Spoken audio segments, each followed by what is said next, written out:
The Trump administration cracking down on anti-Israel protesters, arresting another student involved with the outburst at Columbia University. Meanwhile, protesters also gathered for an emergency rally at the school over what they're calling an abduction of Mahmoud Khalil. This follows a string of protests this week, including one at Trump Tower.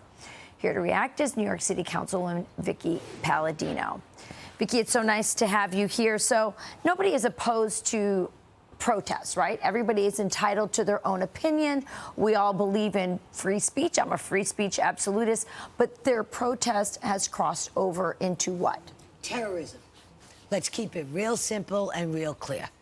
This kid who was abducted, taken by ICE, justifiably so, violated his green card.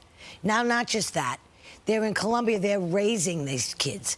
This guy has made it very clear that he has his Hezbollah and Hamas connections, and we're funding it with our taxpayer dollars. We are feeding the frenzy. $400 million Trump pulled back. Good.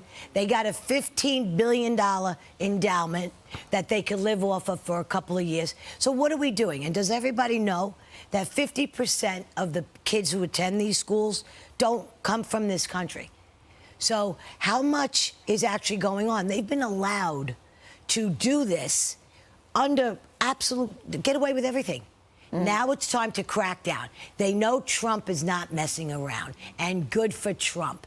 Do what needs to be done. These are terrorists, and they need to go. Yeah, I would say everybody in that protest is, but certainly I can't imagine going to another country and doing this kind of stuff. Not letting people enter into classrooms, terrorizing other students, absolutely unacceptable. One of them, I understand, a student, she used the CBP app to self-deport. So we know that's working correctly, yes, that's correct? Yeah, that's absolutely so. And this is what we have going on a daily basis. And it's been allowed to go on. Yeah. Without them getting touched now for years. Yeah, I think part of the problem, Vickie, is, you come to this country, you have to understand, you can have different opinions. That's correct. We can all have different opinions. 100%. But you cannot let this bleed into violence, bleed into preventing people from attending class or making them feel unsafe in some way. Unsafe. They're being terrorized. Yes. This is a different level that we are at. When October 7th happened, this particular individual called for death to America. He wanted to see similar attacks done here. I mean, he's made no bones about everything and who he is. Now, he's a graduate student. He graduated, okay?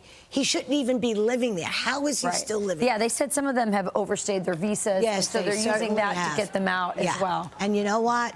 There's a lot more like him there.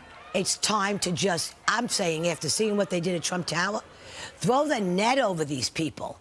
Enough is enough, and pull them out. And I, too, am totally about freedom of speech. But you know what? This is enough. All right. Vickie Paladino, thanks so much for joining us, as always. Thank you for having me. Hey, everyone. I'm Emily Campagno. Catch me and my co-hosts Harris Faulkner and Kaylee McEnany on Outnumbered every weekday at 12 p.m. Eastern, or set your DVR. Also, don't forget to subscribe to the Fox News YouTube page for daily highlights.